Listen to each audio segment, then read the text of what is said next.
Գտնվելով քնի և արթնության միջև ես հայտնվեցի մի սենյակում, որտեղ ոչ մի տեսանելի ուրվագծեր չկային, բացի մի պատից, որի վրա դասավորված էին փոքրիկ արկղեր, նախատեսված հաշվառման քարտերի համար։ Դրանք նման էին գրադարանների դարակների, որոնց վրա այբենական կարգով դասավորված են ցուցակները հեղինակի անունով կամ ըստ թեմայի։ Բայց այդ արխիվային արկղերը, որոնք զբաղեցնում էին ամբողջ պատը հատակից մինչև առաստաղ, որքանով տեսանելի էին աչքին, բոլորովին այլ վերնագրեր ունեին։ Երբ մոտեցա պատին, առաջինն ուշադրությունս գրավեց սա.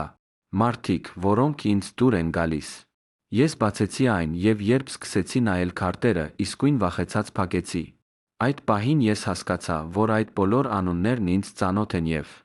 առանց որևէ բառի հասկացա, թե որտեղ եմ գտնվում։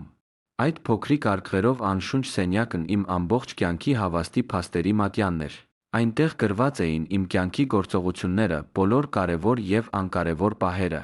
Դրանք այնքան մանրամասն էին, որ ինքս դժվարանում էի հիշել։ Վախի հետ խառնված հետաքրքրասիրությունը ստիպեց ինձ, որ բացեմ բոլոր արկղերը։